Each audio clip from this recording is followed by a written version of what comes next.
The elites have been building bunkers all over the place in anticipation of this event. Governments around the world have built DUMBs, which is an acronym for Deep Underground Military Bases. In fact, one of the most well-known is the giant underground city that they have built deep under the Denver, Colorado airport. They have even built a doomsday seed vault in Norway. Just look at the landscape around us and how remote this is. And then jutting out of the side of this Arctic mountain is the Svalbard Global Seed Vault. And we have all been very excited to actually get inside and see for ourselves how what's being done here plays a very vital role when it comes to trying to mitigate against the consequences of climate change. So this is it. This is it. This is the vault. This is what is built for humanity to survive. This is the Svalbard Global Seed Vault. It's here since 2008, built by the government of Norway, and it's one of the most amazing things you're going to see in your life. Yeah, they look funny, but they protect you against ice falling down in the vault. It's that cold. It's that cold. So that's about 150 meters down into the mountain. This is becoming the permafrost here in granite. They built this like they built the tunnels in the Alps with a big machine, a big excavator. Took about 2 years to build, and it's built to last for a very long time. This is meant to be your way out if the power fails, if there is no lights, so you find your way out of the vault. So the seed deposit works like with any bank and a safe deposit storage in the basement of the bank. You bring your own seeds. You, as a depositing institution, you own them and you keep them, and only you can determine what happens with them. This is the main door to the active vault, one of the 3 vaults that we have. It's all frozen up because inside it's minus 18 Celsius year-round. And this is typically the place everyone wants to have a picture taken. This is world agriculture behind that door. Everything you're going to need for the world to survive in terms of agriculture is safely kept here for the future. We have 860,000 types of crops. Each probe has 100 to 1,000 corns. So if you look at the number of individual grains in here, it could be close to 1 billion. My nose is going to fall off already. You need to keep warm here with everything that you can. And when you go inside, it gets colder because of the draft of the AC. You could go back to Svalbard and recreate agriculture in the world, which I find an amazing concept. In the event of a cataclysmic occurrence, this would stay and preserve these seeds for how long? We have minus 18 Celsius in here. It would go up to minus 8, minus 7 after a few years. But then even at that temperature, most of the seeds can stay for many, many years, 10, 20, 30 years time. So you have a lot of time to think about what to do, even if power fails here and doesn't get restored. It's a safe place. It is truly remarkable and such a unique experience. You know, the general population doesn't have access to this vault, and we're among the few who have actually been inside. And as Michael said, it really does make you pause and think about how what is being done here is really helping to safeguard our future. As I've already said, the greatest threat before the pole shift is the meteorites. What is the point of building a deep underground bunker if the planet gets whacked by a massive meteorite, similar to what happened to the dinosaurs, which was another time Nibiru got too close? Thus, NASA have been put in charge of space defense against the really big asteroids. They have come up with the OSIRIS-REx, which will blast off from Florida in September 2016. It is set to go into orbit around the Earth. Even though they claim they are sending it to an asteroid dubbed Bennu, this is just a cover story. OSIRIS-REx is designed to take out the really big asteroids they can range from Mount Everest size to house size. So basically they're what we call an extinction level event size asteroid. But what about the smaller ones that get past OSIRIS-REx? Well, once again, NASA is on the job. As a last defense from the threat of asteroids striking the Earth, scientists are preparing to test high-energy lasers to blast rocks to vapor.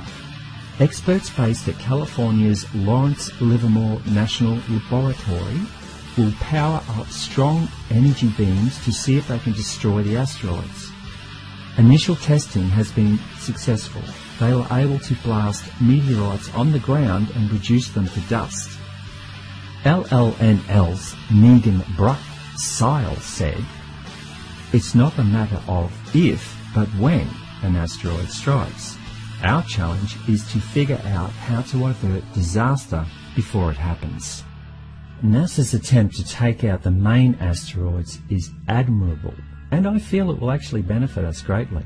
However, they even admit they can't get all of them. To survive a meteor strike from a basketball-sized block of iron travelling at terminal velocity from space is like trying to protect yourself from a direct nuclear strike. You would have to still be at least 2 to 2.5 kilometres or 1.5 miles underground to have any chance of survival from a direct hit. What is really important is that you need to be as far away from the cities as possible before the meteorites really start to an artillery bombardment, so roads may be destroyed. People panic and all food in the shopping centres will be cleaned out within 3 to 4 hours. Most people only keep 3 days worth of food in their house. So like it or not, there will be panic, then rioting for food. Eventually, bands of hungry, scared and angry people will go door to door in search of food, and they will not care who they kill to get it. So like I said, you need to be as far away from this as possible, as it could go on for at least a month. When the pole shift and global floods come, the geological forces could crush a bunker like a soda can. If you push a can on the ends, it's hard to squash it. But if you squeeze it from the sides, it's really easy.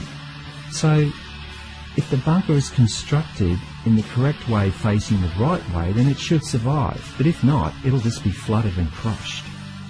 One thing I know about the elites is that they leave nothing to chance. But something tells me they may be going to their graves when they enter those bunkers. They actually believe that they will survive. They think they will surface, act like saviours and rescue any surface survivors. They will offer you food, water and shelter. In return, you must pledge your dying loyalty to them and work in the new fields to produce food for your new lords. It will be back to feudalism. But the universe has other plans. The whole reason why this is happening is to wipe the slate clean. Humans, particularly those that put themselves above everyone else, have created such a negative vibration that the earth has to shake itself clean. Society is now so corrupt, so debased and so deplorable that the only way to fix it now is to reboot and start again. It has happened on at least 5 other occasions back, and life will thrive again. It is for this reason that I believe the old world elite class will not make it. Perhaps many will go off the planet in spaceships and stay there, or colonise Mars. Maybe all the ones that stay on Earth will die. I'm not sure. None of the maps of today will be reliant after the pole shift. All of the continents will be in new positions, and many countries will be gone altogether. However, some new lands will rise. In the Northern Hemisphere, there will be a mini ice age for at least 20 to 25 years. According to Mother Shipton's prophecy, it is at this point that some extraterrestrial friends will land and give a hand. They will supply the humans with free energy technology, new medical technology, new engineering, spiritual knowledge. At this point, all of the children will be born with the second sight, or psychic ability. This will hearken the new golden age, possibly around 2060 plus or minus 10 years. If you can't get a ticket into the elite's bunkers and you don't have access to a rocket ship to get you off the planet, then there are a few other things we can do. From a purely practical and material standpoint, I present my invention, the ZAV-2. I personally think the only way to survive a pole shift on the physical plane is to be in a semi-submersible, a new ark as such. It worked for Zayasudra, who was later turned into Noah, and it worked in the people in the movie. Submersible is something that can be tossed around like a cork, be completely submerged at times, and be self-righting to always surface the right way up. You would need to store food, water and seeds, maybe even some chickens, goats, pigs and a sheep or two. I think it would be several months before you could make landfall. Look, I'm not an engineer, I'm not a boat builder, but I have done a lot of sailing in my time. So I came up with a design I believe would work, but I neither have the money nor the technical know-how to build it. But I hope by presenting it, someone out there does and will be able to make it and save their friends and family. It could hold about 48 people plus supplies. I call it the Zayasudra Ark version 2 or ZAV2 for short. It's around 24 metres long and 4 metres high, 6 metres wide. It's oval shape, which is strong and can roll in the water as need be, and it's least resistant to water. The outside skin is hardened steel and iron plate like a submarine. The inner core is made of aluminium or aluminum, as you say in America. It's got ribbing inside like you would see in a milk tanker, and it's gimbaled. Gimbaled, this means it'll always stay horizontal, the right way up. So it swings inside. So while the outside's being tossed around like a cork, the inside will always stay the right way up. It also allows extra protection, because if the outside hull is damaged, you're still inside the capsule inside and you won't drown. And for that reason I would build it in two separate modules, the outer and the inner, and then bring them together. It has a mast and a keel that can be raised or lowered. It has a small electric motor for when the water is calm to get you around. The sail could also be covered in flexible solar panels.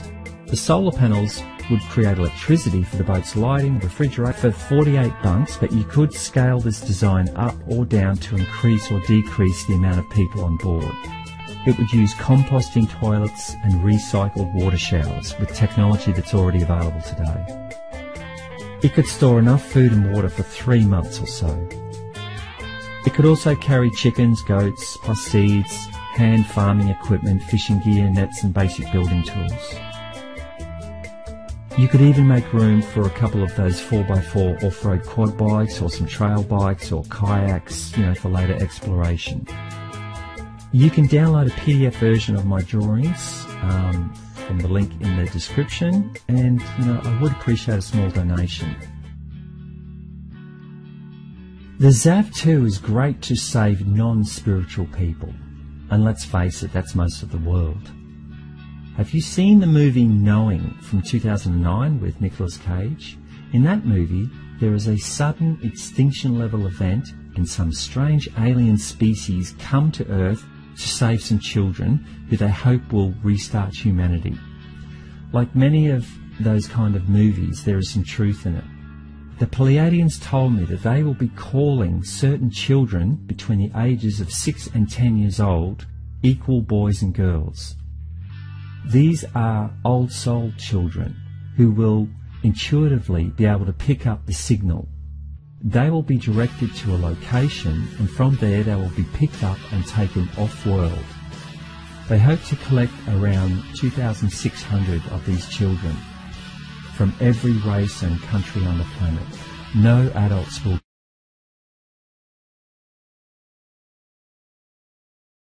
it will be for parents to let their children go, and that is why many of the parents will actually die leading up to the pole shift.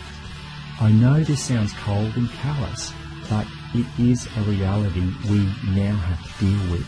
Plus, those parents' souls already chose this before they came here. As for the adults, the Pleiadians have another plan. Like the children, adults that can quieten their mind and tune in will be directed to safe havens all over the planet. Once in position, the people will need to unite in consciousness and send out a beacon. Think of it like a beam of light. This is how the Palladians on the fourth dimension will find you. They will create a bubble around you that is in fact part of the fourth dimension. By raising the vibration around you, they in effect create a small bubble that is vibrating higher than that of the third dimension around it. That means that whatever is happening on the third dimension, you will not even be aware of it. In effect, you will no longer be on the third dimension. You would just appear like a ghost. So nothing can harm you. Fairies, divas, and many aliens have been using this technique for centuries to hide from people. Once everything is calmed down, the bubble is lowered and you will be back on the third dimension. There will be devastation all around except for the area the bubble covered. This will be pristine. This was the scene I was shown of the people living happy in the lush and fertile hills. The final option is the best one, but now also the hardest for most people. That, of course, is full ascension. If you fully ascend, that means transforming your body into a light body and raising your vibration to the fifth dimension. I will create a separate video to cover this, but be aware it is not easy and maybe only 1 in 500 people will be able to succeed. Like Popular Science, and hell, it was on the front cover of the magazine one day in like 1961, and I was really excited when I saw it, because here's this giant red planet on the horizon of the California coast, and a humongous tidal wave coming in towards the coast, and having grew up in the mountains of the Sierras, and this thing in the magazine, it said this tidal wave coming in was going to be at least 3 miles high, and I went and showed it to everybody in the house. But over the years, as it went by and we watched it, it got bigger and bigger and bigger. And then finally, about 2008, we could see this thing like it was across the street. And we could see that it was a blazing hot ball of fire, giving out sparkles of red iron oxide dust for thousands of miles in every direction. And you could see the planet circulating it. Now, I'll tell you one thing that I really am nervous about. I think this thing's got a planet like ours circling it. This is its own solar system. We're about to have a solar system come through the middle of our solar system. This can't be good. But unfortunately, it looks as though that's what's going to happen. Hopefully nothing in this mess will hit us, even though it does say it will in the Bible, at least it does in my Bible. It says we can expect all kinds of problems. We were looking at asteroids. Right close to this thing, there's asteroids that are floating around right near that are orbiting the main sun itself.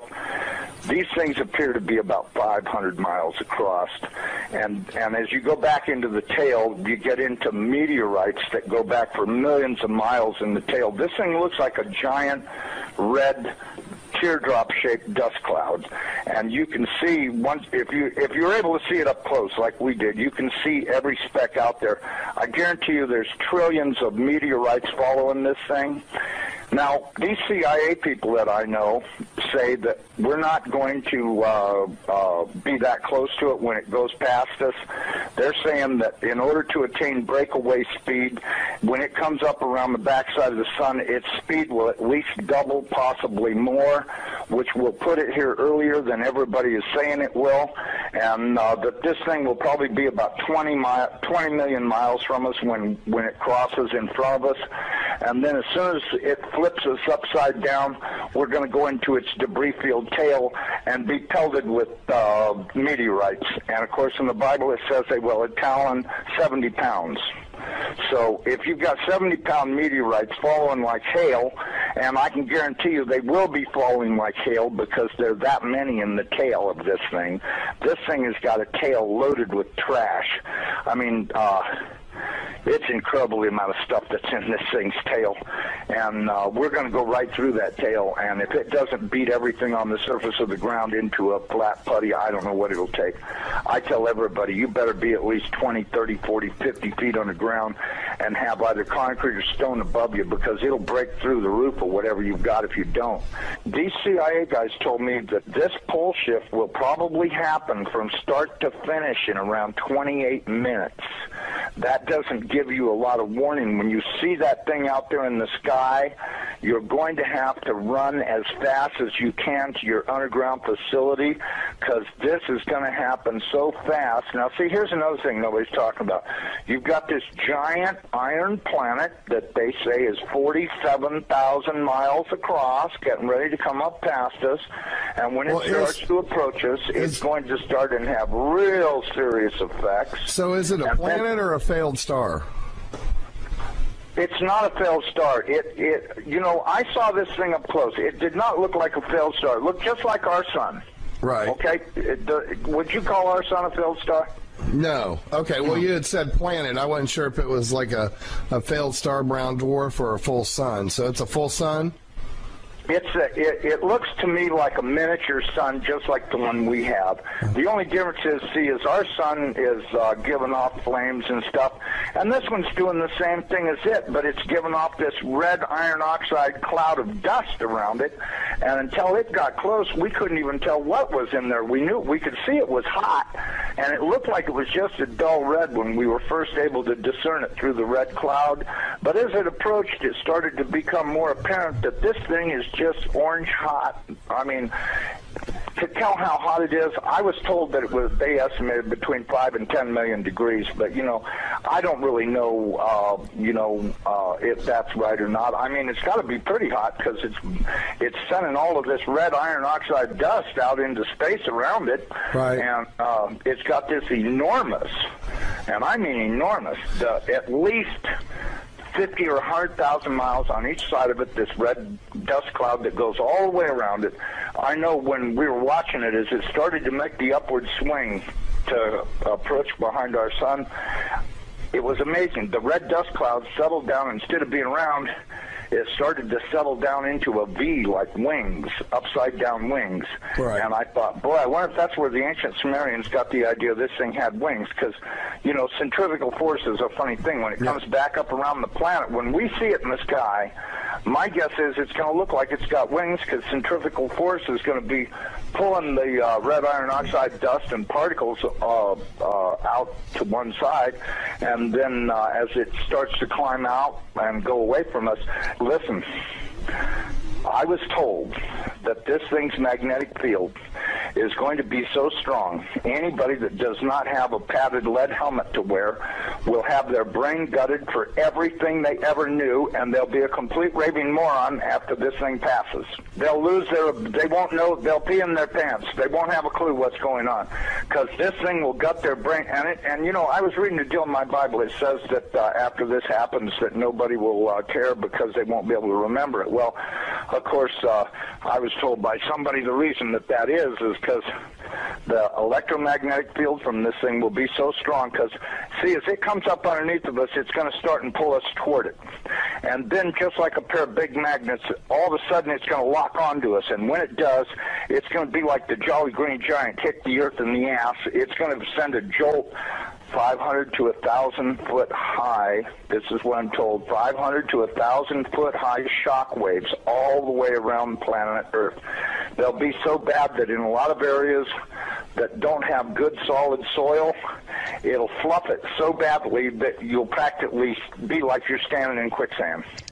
And that this thing's magnetic field will literally gut your brain of everything. And so you may want to give some thoughts to getting you some sheet lead, build you a little lead helmet to wear, you know, like a little motorcycle helmet to protect your entire brain and the back of your neck, so that way this can't happen. Because, you know, if these guys are right about this, and I'm pretty sure they are, because I know for a fact they know what they're talking about when they say stuff.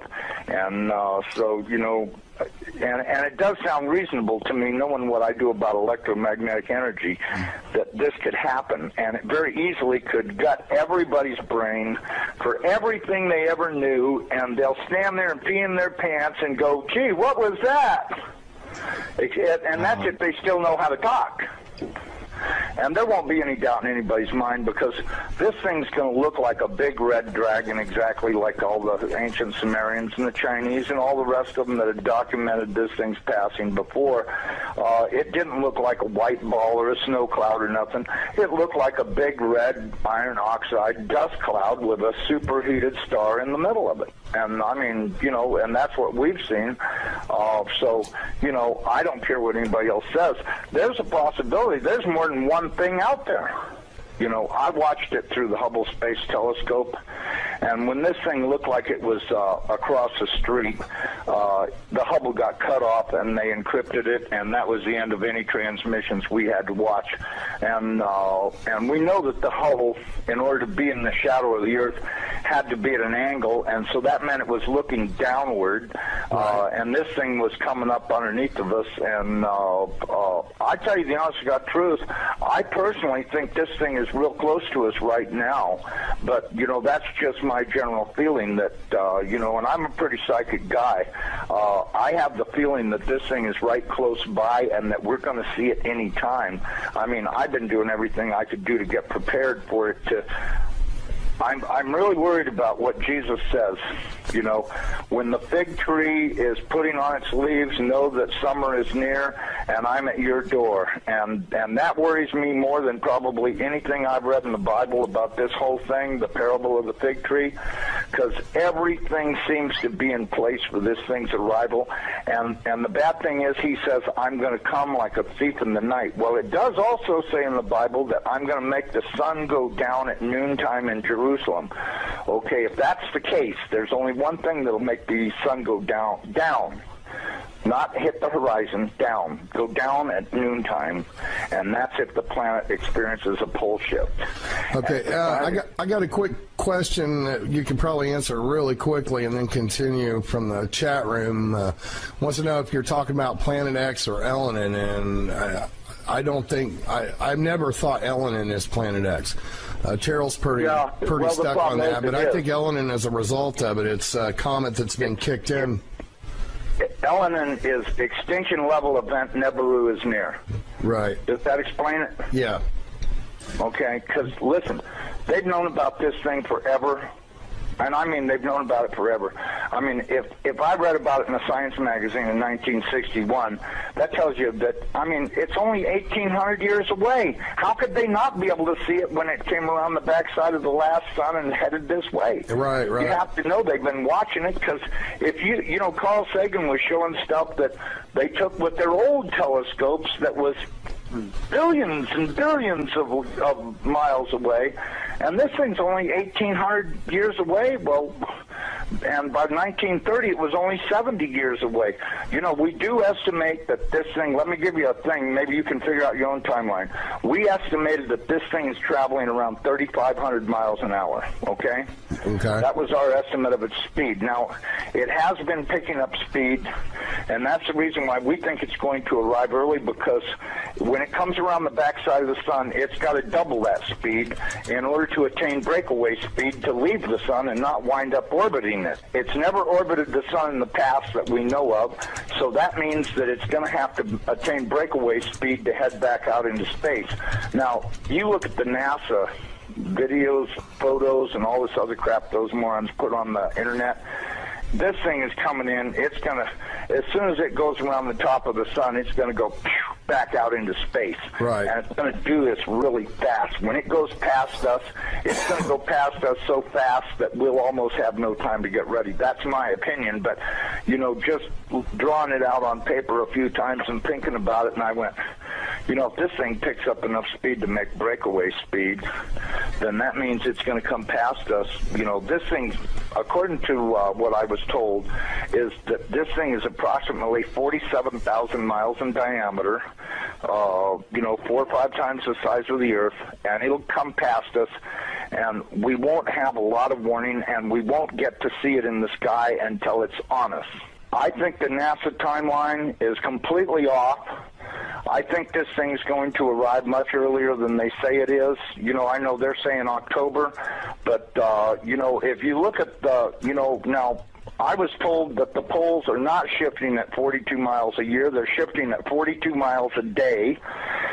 And the reason is because this planet is rolling over to face this thing. Now, when it goes by, it's not going to push our North Pole away. It's going to grab our southern pole with its northern pole, and it's going to be like somebody kicked this planet in the ass. That earthquake that it talks about in Revelations when the opening of the sixth seal comes, from what I've been told, that's very accurate, because that's exactly what's going to happen. There's going to be a massive earthquake when it locks onto us.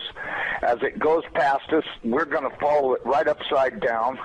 The oceans are just going to be roaring from pole to pole, as you could well guess they would, because if you take a planet that's 7,000 miles across and roll it upside down in 30 minutes, you're going to have some real serious problems with wind and water. We should be preparing to expect this thing to show up. You want to hear Insider tell his story about watching Nibiru come in with his buddies from the CIA. They watched it on the Hubble Space Telescope that you paid for with your tax dollars, yet they don't allow you to see the massive planet coming in. I'm going to give you the link while I tell you what he said, this insider. The video is called Insider Speaks Out About Nibiru, Planet X, and Elenin. Well, Elenin is history. It broke up and flew out of here. So forget about Elenin, and he doesn't mention... Oh, he does mention Elenin. He says, extinction level event, Nibiru is near. That's how he describes Elenin. Now, he said that he saw the discovery and the news about this 50 years ago on the cover of a science magazine. And you can click on that link anytime, and it will open up a new window, and it will pause this window, and you can come back here and listen to the rest of this if you have a mind to. If you want to just go there and watch that, that's good enough. That magazine that he's referring to said that there would be a wave at least 3 miles high on all three coasts. Now I'm counting the East Coast, the West Coast, and the southern coast, Louisiana, Texas, Alabama, Mississippi, Florida. So if you have a 3-mile wave coming in on all three coasts, anybody who lives within 100 miles of the coast is toast. It is clear by now that those people who control this information don't want you to have the truth. Or at least, I'll say, to give them the benefit of the doubt, I'll say they can't afford to let you know the truth. But when you see it in the sky, then all the speculation is done, because there it is, right there in the sky. Now, where's it going to come in from? Well, the sun is pulling it in. So if you want to know where it's at, you look toward the sun, and if it's behind the sun, there it is. It should be somewhere close to the sun as it's coming in. Now it's going to whip around the sun and then go back out. And so it will go out pretty much the way it came in, only on the other side of the sun. Does that make sense? You have to consider that the sun pulls this thing in like a magnet, and it swings around and goes around the sun. It does not collide with the sun. It goes back out. It'll be back in 3,600 more years. Now we have historical record that shows that this thing has come in the past. It was called many names: the Destroyer, Wormwood, Nibiru. It's called Planet X today as one of the popular names for it. It was called Nemesis. I didn't know that until I read the Pleiadians report. Wendell Stevens' report about the Pleiadians. You have this object that comes in. Now this guy saw it, and his testimony is valuable because he and the CIA, he has buddies in the CIA, they watched it together for decades. And then finally their line was cut. So when I say they don't want you to know the truth, and then I qualify that by saying they can't afford to have you know the truth, you have to consider that if the people knew, they would flee the coast on all three sides. Everybody living in the south would move north. Everybody who lives on the east coast would move west, and everybody on the west coast would go east, and you'd find a jillion people in Missouri and Ohio. This is not good because those states cannot handle a jillion people. There would be no place for them to lift up their hind leg and take a pee. We have to be realistic about this. So I fully understand the secrecy I just envy those who have underground bunkers. And if you guys didn't get your ticket, well, I'm sorry. There wasn't that many to go around. I got mine. I'm just kidding. I never got one either. I'm out here like a dirt bag just like you. So if everybody moves from the coast, how easy would it be to sell your house and get all your equity out? If a big wave is coming in, nobody would buy your house. If the truth was out, it has to be speculative. Now, the rumors will send the wise inland, away from the coast, and the rest of you can bake in the sun. Who cares? I care. That's why I'm making this video. I would like to see every wise person surviving, and that means you've got to relocate now if you trust that this thing is coming in. Now, this guy gives his testimony. Listen to it and decide. Is he telling the truth or is he a crazy man? If everybody tries to sell their house and they can't, there are going to be some losses. All that equity will be lost. What would the losses be in home equities alone? People work their entire lives to pay off the home, and then they read that a 3-mile wave is coming in and it's going to wreck their home. Well, they try to salvage whatever they can. They try to sell it to some sucker who doesn't know the truth. If this turns out to be the truth that this man is reporting. Now, I don't have any way to determine if he's telling the truth. I listened to his story. I think he's credible. But I thought Drake was credible. Then he starts talking about Nasara. I thought Benjamin Fulford was credible. And then he starts talking about $12 trillion bonds that were offered to him by the Queen. This is hysterical. This isn't reality. This is hysterical. This is comedy writing. If 80% of the people of Earth live within 100 miles of the coast, where are they going to move? 80% of 7 billion is 5.6 billion people homeless, jobless, and wandering around looking for something to eat. And they want to know if they can use your restroom so they can rest from wandering around. I think it's pretty obvious why the governments all over the world cannot afford to let you in on this private secret. You're just going to have to die. Now, is that bad news? Of course it's bad news. What did you think it was? Good news? People say, why don't you be positive? Well, the truth is sometimes not that positive, is it? It would be better if you know than if you don't know, because if you know a little bit in advance, you have time to prepare, maybe. Maybe. I think you deserve a little bit of a chance. Most people are going to call this man a crazy man. That's good for you. Listen carefully to what he says. If you don't think he's nuts, and you act and the other guy doesn't, you might be able to sell him your house. Anyway, the government has to keep this a secret, and I think the people have a right to know, even if they abandon their homes and try to survive. But I don't own those big banks with all those mortgages, because this will collapse the entire banking system, especially those banks that hold the mortgages. But there will be a chain reaction, too. One bank goes down and it takes down 40 others. So you see why they cannot afford to tell you the truth. They want you to go all the way up to the brink of disaster, believing their lies. Who holds the mortgages on these homes?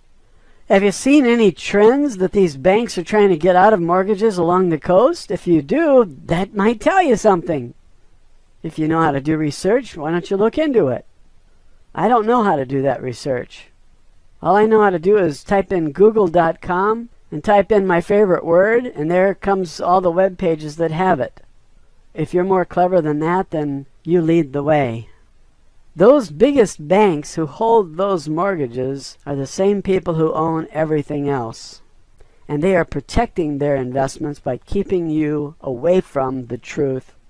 Disinformation, misinformation, and outright lies and propaganda are all legitimate in their eyes because they're protecting their assets. It is in their interest to wage a disinformation campaign to confuse you and deny you the truth. You might think this is very selfish and greedy, but what can you do about it? If you think they're doing it in a mean-spirited way, you can poison their well by spreading the truth to everyone you know. But I think that will come back on you, because when the financial system collapses, everybody is going to suffer. Money will be worthless. Prices will skyrocket. So it's in your interest to keep this quiet too. If this thing is up there, you're going to be able to see it soon. And since it is being pulled in by the sun, you can look to the sun for signs of it. Are there any signs of it now visible? I hate to tell you this, but yes, there are. And those images are put out by the government. They're called SOHO. S-O-H-O. SOHO means stereo images. And do they show it? You betcha they do. Nancy Lieder's webpage, zetatalk.com, shows you the pictures of this winged system. I can't call it a planet because it's not a planet. It's a constellation. It's a star with 7 planets going around it. If you believe that he watched it coming in for decades with his buddies in the CIA. I just think it's an interesting video. Actually, it's an audio. The only thing you get to see is a red star, fiery hot, millions of degrees, and that's what he reports. How does Nancy Lieder know that those images are Nibiru? All the drawings of Nibiru so how does Nancy Lieder know that this object is coming in? Because she has gray friends. They're not from around here. They flew in on a flying saucer, like so many other visitors that have been coming here for thousands of years. And you can find the proof in all historical documents, wall drawings, photos taken by Billy Meyer and the group of 25 witnesses who lived at his compound and saw the spaceships coming in for decades. There are even photos from India taken at the ashram where Billy Meyer lived in the middle of the 20th century. I think I saw images from 1964 or perhaps 1956. I can't remember. At about 40 seconds into this audio video with the insider says that he was very excited about the article and he showed it to his family. The article said, "A 3-mile wave is coming in," and his family said, "Don't worry, it's not for another 50 years. And then he says, that 50 years is come and gone. And so the listener is thinking, hey, we're here, folks, if he's right. At 1 minute and 14 seconds into the video, he says, they've been watching it, referring to the CIA. And then he stopped and he said, I watched it. Now that is not hearsay. That's first-hand testimony. I watched it. This is not a man speaking in the third person. He said, I watched it. How did he get access to uncensored streaming images from the Hubble Space Telescope? He has friends in the CIA. This shows you that the CIA are the privileged class and you are a dirtbag. They're better than you. They deserve the safety of underground bunkers, and you don't. You deserve to die. You deserve to pay for those underground bunkers with your tax dollars. Now, isn't this a fair system? Why hasn't anyone else in the CIA come forward to tell us about this upcoming catastrophe? Don't they care about us? Well, if they did tell, they might be dead by now. Dead men don't talk much. That's why the CIA kills them. Are you catching on? These bankers are serious about protecting their assets. And they would even kill to keep this quiet. This is not about protecting the people or warning the people. The people are dispensable. This is about money. Money is and always has been much more important to bankers than human lives. And those at Goldman Sachs and Morgan Chase and other Illuminati-held assets are more important than your butt. When they ask you, how's the weather up there, you tell them it's windy. They believe the world is overpopulated and they would like to trim down to about 500 million, which means they want to kill 13 out of every 14 human beings on the planet. Now, why would they want to tip you off and tell you the truth? If you don't have an underground bunker, you can't survive on the surface. That's why the elite built the bunkers in the first place. And they built them with your money confiscated by the IRS, if you want me to be blunt about it. Have you noticed how much more desperate the IRS has become lately in the last decade as this thing got closer? They took everything the people had. They figure the assets you have are better off in their underground bunker than in your house on the coast, because your house on the coast will not survive anyway. So in a way, it makes sense to put the money underground. And so the IRS has been extremely aggressive, to the point that people thought that they have insatiable greed. I'm putting most of this in the form of questions to get you thinking, because I can't do your thinking for you. And Channel 7 is not going to do this for you either. They're going to tell you what to think. It's not going to be in the form of questions. They're going to give you statements which are lies, and when you get wise, you're going to say, I realize that this is propaganda.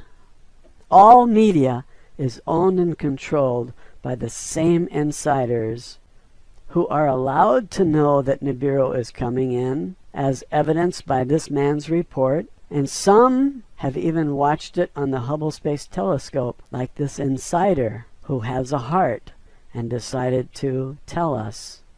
This secret government controls the puppet president because they appointed him to that office, and he obeys their commands. They told him to ram the health care bill through, and he followed his orders. Now they have direct access to your veins and your parents, so they can kill them off when they can no longer pay the IRS. Then they passed the law that government can kill Americans even without charges. Can you see the handwriting on the wall? Why did all of these things happen? It makes sense when you add Nibiru to the picture. The IRS getting aggressive, the passing of these laws. They want to be able to get rid of people because they're going to die anyway. Now, if you were in charge and you knew that billions were going to die, wouldn't you want to get rid of some of them ahead of time so you can incinerate the bodies? I believe they're killing Americans right now and incinerating the bodies. And I think that's the reason why you don't see homeless on the streets. Because there should be millions. If there are 50 million on food stamps, there should be another 150 million homeless. And I think we're beyond saving lives. I don't think they have any interest in saving our lives. They don't need the population in the first place, and there's no place to put 5.6 billion refugees. So they created this Galactic Federation of Light, and they told the people that a duplicate planet to Earth was created on the opposite side of the sun, so we can't see it. Now, is that a tall tale? Talk about a nutcase. Whoever the guy was that came up with that concoction, there's your nutcase. There's your tinfoil hat. And some people are stupid enough to believe this. I believed it, so what does that make me? Never mind. Don't answer that. Let's move on. Well, if there was a duplicate to planet Earth, don't you think it would have water? Why wouldn't that duplicate planet be just as susceptible to tidal waves as this one that we live on? They also told us that aliens and ships would evacuate us. This is another lie. What's the point in lying to us? They need to stall our reaction to Nibiru by giving you false hope. If most of the population thinks they're going to be rescued, what are they going to do? Absolutely nothing. And what do these controllers want the people to do? Absolutely nothing.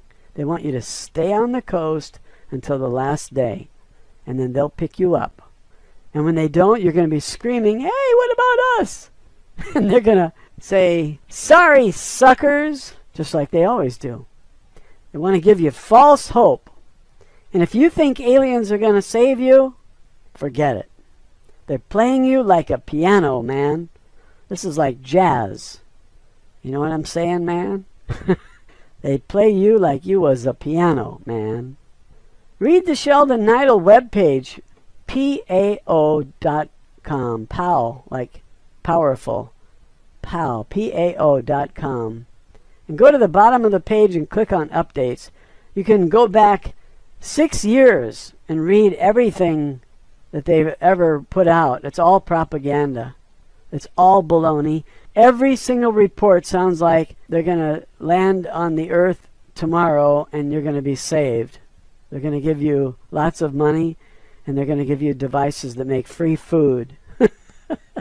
You're going to fly around in anti-gravity craft. Hey, don't laugh. I believed it. I believed it for years. I was telling everybody we're going to be rescued. It's funny. Those people never believed it. They were smarter than me. So read those reports on the Sheldon Neidl page and tell me if you weren't being played or the people who read them weren't being played. I'm telling you, they play us all like we were piano heads. Is it okay if I call you Piano Head? Just a friendly reminder. Mr. Piano Head, and if it's a woman, Ms. Piano Head. We should all remind each other that we've been had. We've been played by the secret government. This insider comes out and tells us, hey, I watched it. It's real. Do you believe him? Listen to his testimony and tell me if you think he's speaking from actual experience or if he's the greatest actor since Al Gore. At 1 minute 23 seconds, he describes this object as a solar system with planets. He talks about the debris or the trash around it. And he says the CIA told him that the average dust particle weighs 70 pounds. It's made of iron. And when this constellation comes passing by Earth, it won't be any closer, he says, than about 20 million miles. But you know, the sun is 93 million miles away. And if this sun comes by, it's going to get pretty hot here because he said it was millions of degrees hot. I think that's going to scorch the earth. I think it's going to burn a lot of things. And there are predictions that say just that 1/3 of the earth would be burned as this thing comes whirling around. But what happens is the earth gets locked into position with this thing because they're both magnets. And so it probably only scorches one side of the earth. But if it is a star, a blazing hot star, and it comes within 20 million miles of Earth, it will be almost 5 times closer, or 1/5 the distance of the sun. And if the sun came in that close, it would burn everything up. I don't know how much heat this thing has, but it has 5 times the mass of Earth, according to some scientists. Anyway, this guy says these 70-pound rocks are going to rain down on us like hail. I have never been hit with a 70-pound iron rock falling from the sky. Have you? But I think that if hail can dent a car, I'm talking about ice hail, little tiny balls that land on the hood and they dent it, or they break the windshield. If ice can do that to your car with little tiny golf ball size rocks of ice, then what would a 70-pound iron rock do that came in from space and is traveling about 10 kilometers a second? I think it would damage homes and buildings, cars, trucks, farm equipment, tractors, barns. Everything you need to survive should be damaged. It'll wreck all the satellites. As it comes in, it's going to hit those and they're going to shatter. Because space is very cold. If something moving like a bullet that fast hits cold metal, it will probably shatter it. I don't know. I'm not a metallurgist, especially one who specializes in space. But the temperature out there is very, very cold. Like 400 degrees below zero, something like that, Fahrenheit. And if that satellite gets hit with a rock, it's going to break it. It's going to render it useless. And so all of our communications, are going to be destroyed. So it's going to be pretty rough on the surface. But if you got a nice cushy bunker, you'll be okay. Can you suck up to anybody in the CIA? Tell them you need one of those passes desperately? Try to save one or two of your kids, too. If a farmer's tractor is destroyed, how much food can he grow for you? If a manufacturer's plant is destroyed, how long will it take him to rebuild it if there's nobody providing resources? The whole system collapses. The whole civilization is destroyed if we get rained down on with 70-pound rocks. He says there are trillions of them. He saw them. So how long does it take to repair a factory if you have no raw materials? If the sources of all those materials is also destroyed, how long does it take to rebuild? I'm sorry to ask you these disturbing questions. I'm trying to be positive. Here's what's positive. You're going to die.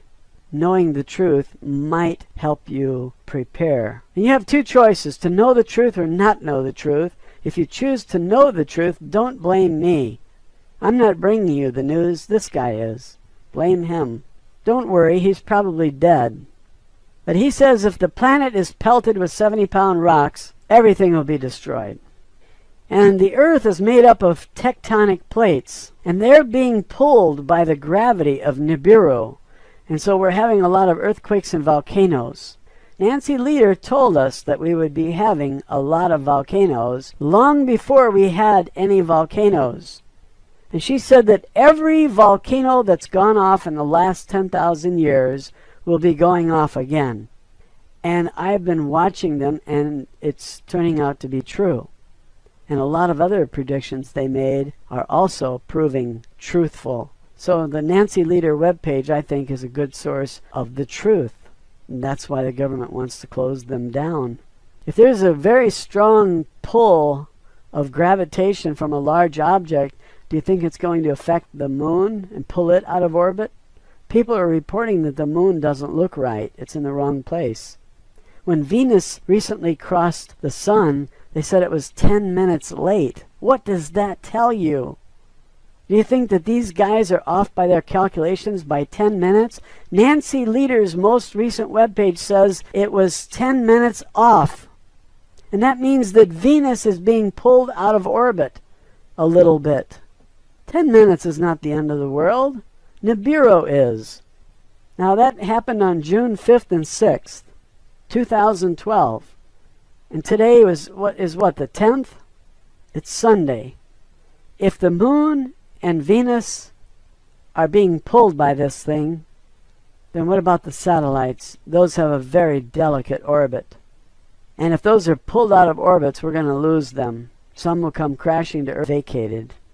Everything will be wiped off the shelves because people will realize they're going to need supplies.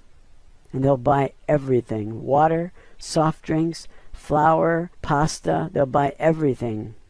And they'll pay whatever they have to. The stores will double and quadruple their prices, and they'll get it because money will be worthless. An entry on a ledger will be worthless. You go to the bank and draw out all your money and go to the store and the prices are out of reach. Your money can't buy anything. So we need to look at what this guy is saying and ask, is this real? We need to look at Nancy Leader's webpage and look at the Soho images and say, is she right or is NASA right? She says that NASA's airbrushing all of these things out and they can't keep up because there are too many images to airbrush and they make mistakes and they leave some in and then the cat is out of the bag.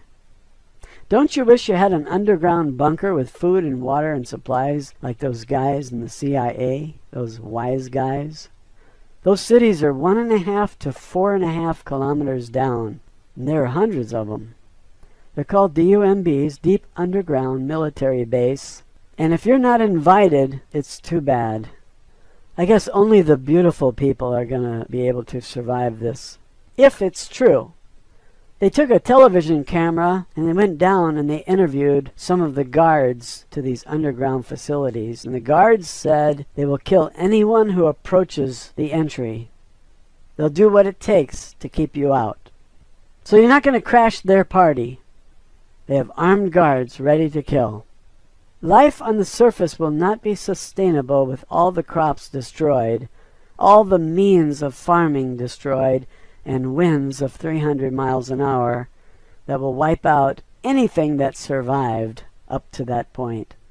The hail of rocks weighing 70 pounds each will have its toll on our civilization as well. Everyone should be asking, is this guy telling the truth? I wish there was a positive way to present this to you, but sometimes the truth is not so positive. What would you like me to tell you? That this is going to be fun? Camping out? If this was going to be fun, they wouldn't have to hide the truth from you. What did you think this was going to be? A hurricane? A tornado that you can hide from? Where do you go when there's a tornado? You go to your basement. Well, what if it's going to be a really big tornado? Then where do you go? You need a DUMB, Deep Underground Military Base. And that's why they were built. They only had 50 years to build them, and they did okay for the elite. But if you didn't get your pass by now, it might not be coming at all. So what can you do? You're already doing it. You know what I mean? I mean, if you've been in the dark, stay in the dark, because ignorance is bliss. Capiche, paisano? If you don't know anything, just keep it that way and don't panic.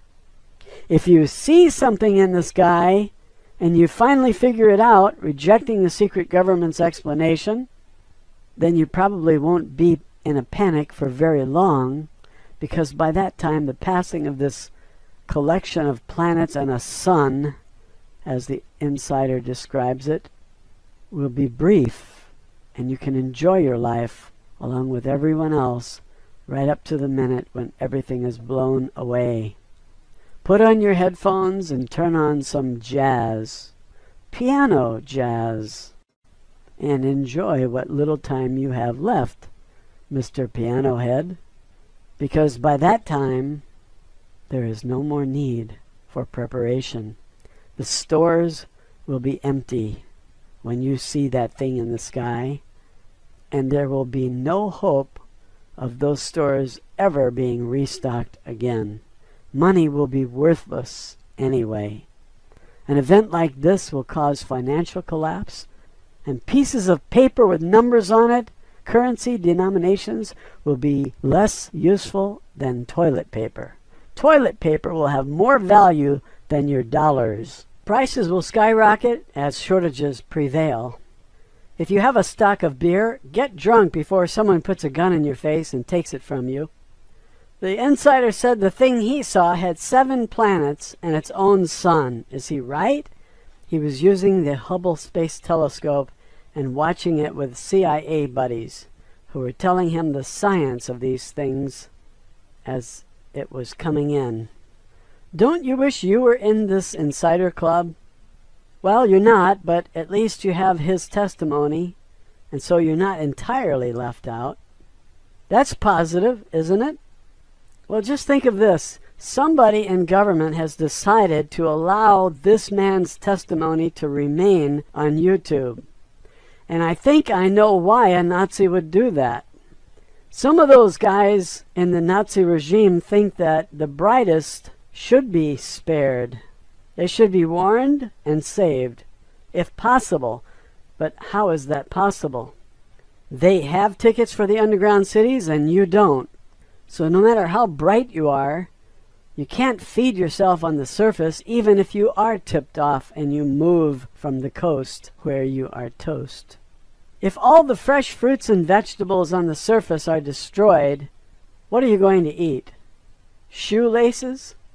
How are we going to rebuild? It will take decades to recover from this. A manufacturing plant went up because there were places already existing that could supply them with materials. When you destroy all of that, you have to start from the beginning. And when you have to start over, some of the sciences can be lost. When the Palladians dropped off their own people, and they came back decades later, they found that they had regressed. They became wild again. Well, if you spend 12 hours a day planting seeds, what time do you have left for the internet? and it's not there anyway. Think about it. You can't just reorder the materials you need and have them sent to you. Everything is destroyed. The ability to replace those things that were destroyed is also lost in the destruction. We have a very fragile economy, and it's susceptible to sudden crash for a variety of reasons. Those who controlled our economy for decades caused crashes just by restricting credit. Then they bought up all the best businesses, and then they allowed the credit to flow again, and everything resumed. Good times, only they owned everything now. A lot of times they use government money to buy these things. And when they use government money, you know who the government is? Now it's you. They use your money, you're the government. They use your money to buy things. When government has privileges, that's not you. That's them. They use government money to buy General Motors so that they can guarantee that no efficient engines will ever be put into cars and trucks. So you will always be forced to pay $4 a gallon for gas now and $40 a gallon in the future because of the slavery. You are a slave. Did you know that? Sorry to bring you the bad news. I thought you knew. Isn't it time you get a clue about you? At about 2 minutes into this video, the insider says that when he first started seeing it, it was a fuzzy red dust ball. But over the years, he and his friends watched it, and it got bigger and bigger and bigger. And by the time it appeared to be across the street, somebody pulled the plug and encrypted the signal, and the Nibiru party was over for the CIA. The party was over, but the hell was just beginning here on Earth. And this man decided to do an interview and tell others what he knows, what he witnessed.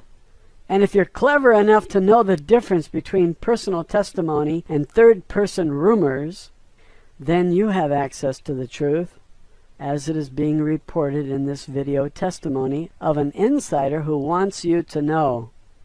I don't know if this insider has thought this through. I mean, informing us of the upcoming event.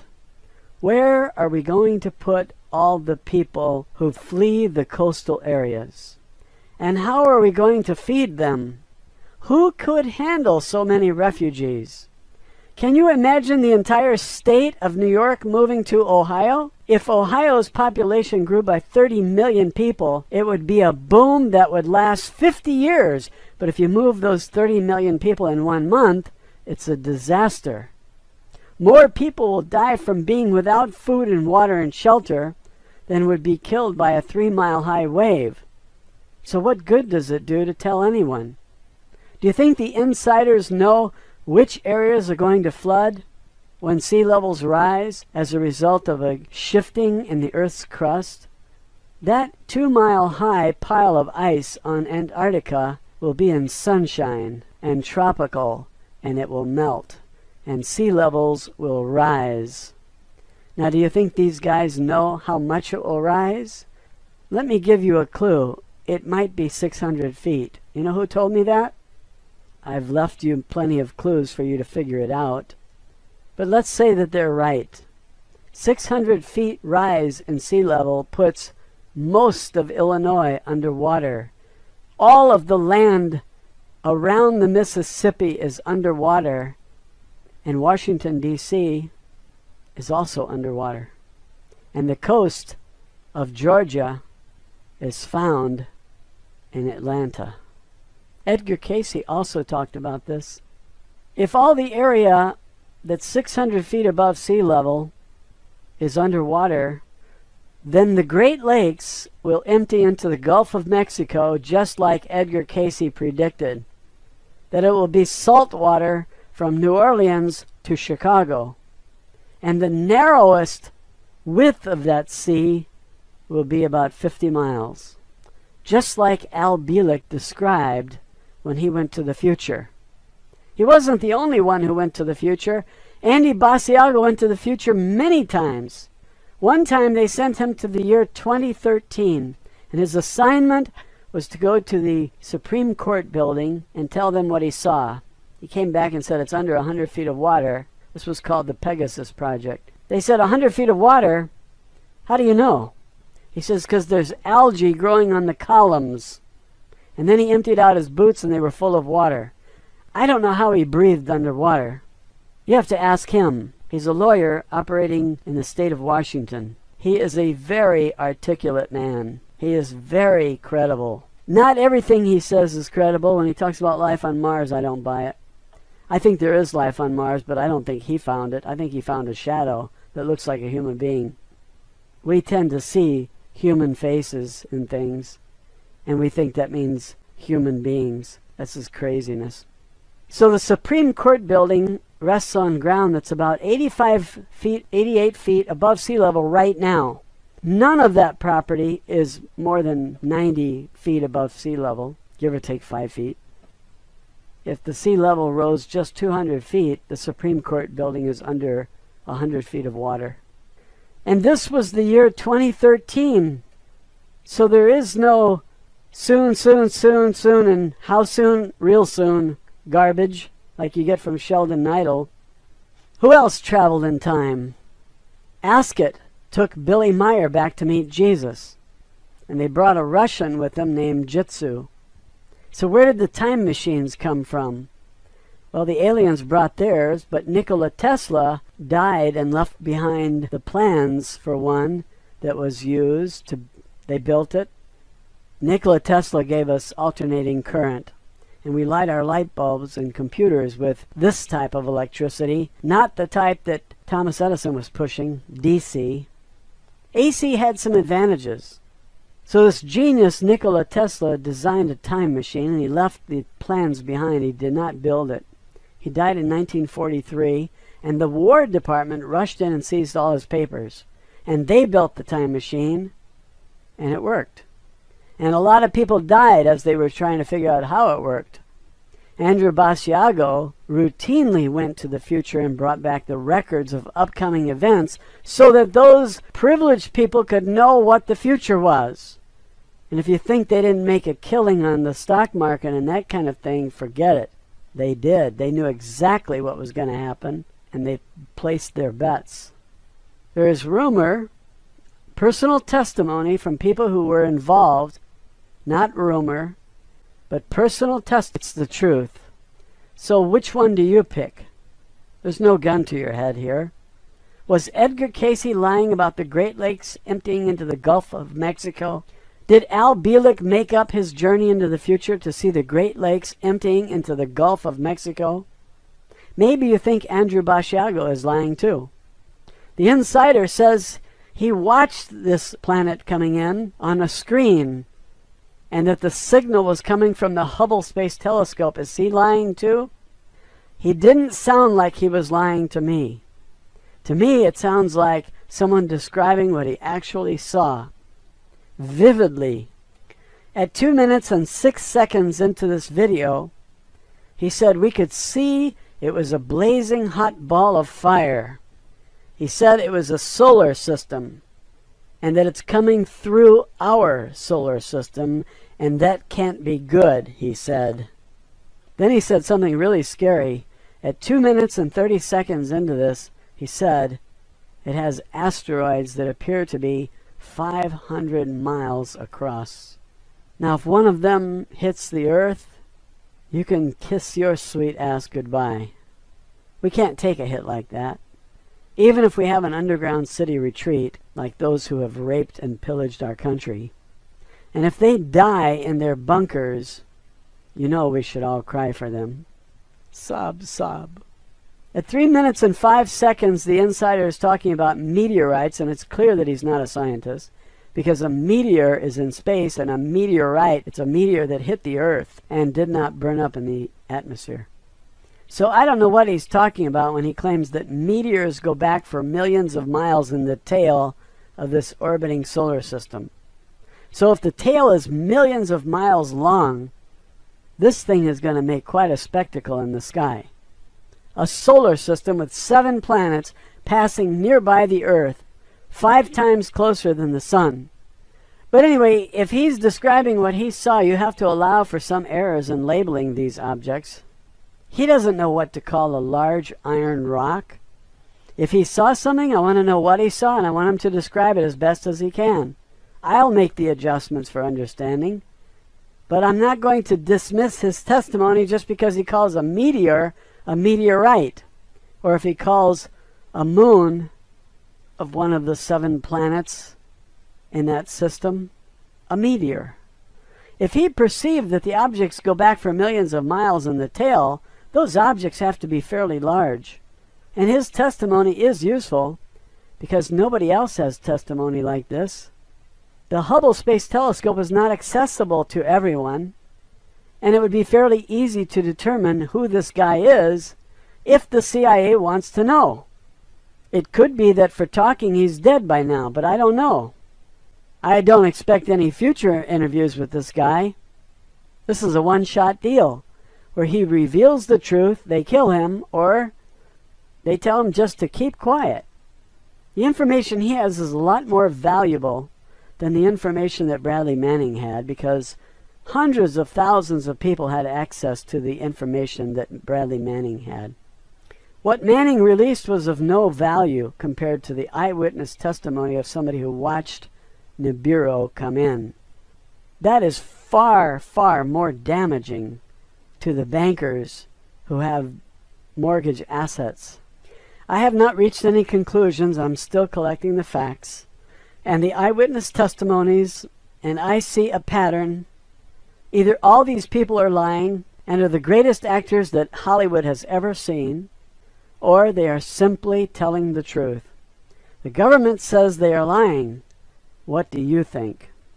The government, meaning the secret government that puts out all the propaganda, wants you to believe in them after they've been caught lying about everything from NASA and space to the puppet presidential race to the economy and the unemployment rates. At 3 minutes 40 seconds into this video, he's saying that the speed of this object or solar system will increase as it comes in. It has to in order to achieve breakaway speed. And that is scientifically correct. So someone is telling him the truth. But if they kill this whistleblower, you can be sure that they will have to neutralize his CIA friends also, because they provided him with information. Leaks are plugged in a hurry in the CIA. They don't call the CIA Murder Incorporated for nothing, you know. I had read that the closest Nibiru will come is 14 million miles, and this guy says 20 million miles instead. Either way, that's too close, and this large thing can rob us of our atmosphere, as Mars was robbed a long time ago. There is also a huge gash in Mars that makes our Grand Canyon look like a nick on a fender. The gash covers about a quarter of the surface when you're looking at Mars head-on. What caused this? Well, Nibiru is on the table as one possible explanation. Based on what this insider reports, you have to coalesce this information with all else that you know about Mars and the gash and the history of the aliens have told us about our solar system. I'm not too proud to consider anyone's testimony if they claim that they watched this thing coming in on the Hubble Space Telescope. I'll consider all the testimony and I will decide what I believe, not the secret government. I don't want them doing my thinking for me. If I want to hear the testimony of Lacerta, a lizard who's lived on this planet, her species has lived on this planet for 65 million years. What are you doing here? Nobody said anything about a bunny rabbit. I'm talking about Lacerta. She's a lizard. Go get Lacerta. That's not Lacerta. That's Towelhead. Lacerta is a lizard. There. That's better. Thank you. She's not an alien. She's a Terran. Or Errol, whose galaxy is so far away that we can't even see it from Earth. If I want to listen to Semyasi, Quetzal, or Ptah, who are all Palladians, and their friend Asket, who's from the Dal universe, if I want to listen to Nancy Leader's friends, the Greys, from Zeta Reticuli, who have been giving us very accurate information for about a decade now, I will hear all of them. and dozens others if I want to, and I will decide what I believe. And nobody's going to stop me with ridicule or humiliation. I'm humble enough to stand up to the humiliation. I don't care about me, I care about the truth. So go ahead and call me names if you want. And I will say to you, kiss my shorts. I don't need your approval to watch whatever I want. Go back to your ball games and your sitcoms and dull your minds so you can no longer think. And they'll inject you with a toxin and you'll be dead in no time now that they have full access to your veins. I will never voluntarily submit to any kind of shot by government. No inoculations from government, because I'm aware of what they have done in the past to innocent people, and I don't trust government. Calling me names is one thing, but gaining direct access to my vein is a little too personal for me. At 3 minutes and 54 seconds into this video, this insider says, this object is going to flip us upside down. Now, does that sound like a pole shift to you? It's possible that the Earth's core remains in place and just the crust shifts. But to those on the surface, it really doesn't matter if the poles shift or the crust shifts, because the poles are located now in a different place than before, either way. I want to make that distinction because pseudoscientists are going to argue with me about pole reversals. I want to be clear about what actually happens. The Zetas told us directly that the core of the Earth never changes and that it's locked into something in the universe and it never changes.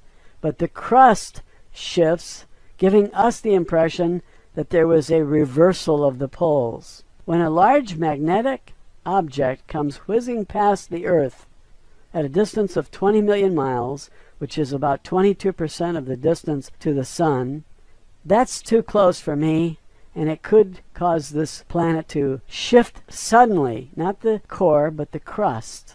It's like the cheese on your pizza slides. Now do you get it? And your pepperoni goes flying. I would prefer that this thing was not 20 million miles away, but 500 million miles away. 4 or 5 astronomical units out. The astronomical unit is the distance from the Earth to the Sun. I wish it was 5 times that distance, not 20 million miles. It's 1/5 of the distance. Even 500 million miles is still too close. It will cause earthquakes and volcanoes, like we've been having, and a lot of shifting of the plates, some sinking and some plates lifting up, uplifting. Edgar Casey said that Mu and Atlantis will rise, and the aliens told us that Mu and Atlantis will rise again. Can you believe this? I don't know if it's true. I can't advise you. I'm still collecting the testimonies and trying to figure it all out myself. And you know how dumb I am. I told you I believed all this stuff that they were telling us from the Galactic Federation of Light. How smart can I be? Anyway, at 4 minutes into this, the insider issues a guarantee that 70-pound meteorites will fall to the Earth like hail. He said he guaranteed it. He issued a guarantee that they will. And if they don't, he's going to go out there and gather them all up and make sure that they do. Just kidding. If he's right, look out, because survival will be unlikely. I've been hit by hail, and the ice bullets were small, so it didn't hurt that much. But hail has damaged cars because it's been as large as golf balls.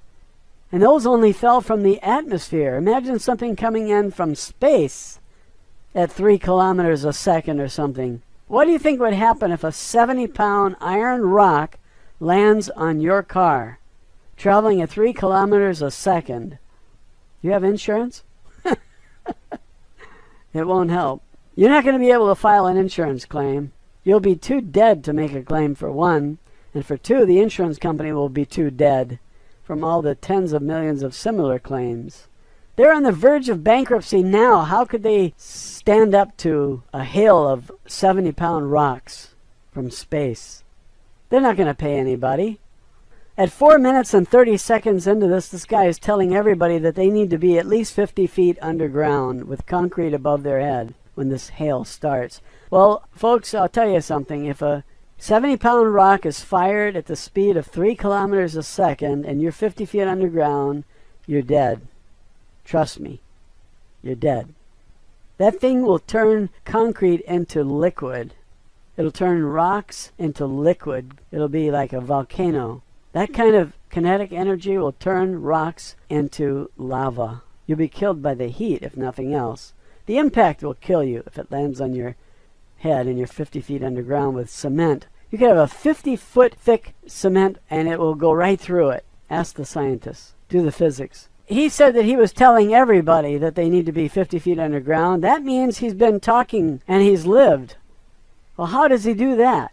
How does he save his butt from being killed by the CIA? Is he too important to be killed? He uses the word astronomers. He doesn't even say it right. It's astronomers. And he learned to say it wrong. He put the M and the N in different places. Astronomers. He doesn't sound like somebody who's that important. He did not sound well educated. But he was in the right place and he had CIA buddies and he was allowed to watch this. He also talked, which tells me he's not very smart. He should have kept the secret. Because one, he's not doing the people any good. If they all knew, what good would it do them? They'd all die anyway. A few are going to make it. A few very smart people are going to survive this somehow. I'm not sure how. Anyway, the link on your screen is to a video which has been heard by about 11,000 people. And it's not the only copy. So if you have not heard it, you might want to hear it. There's a lot more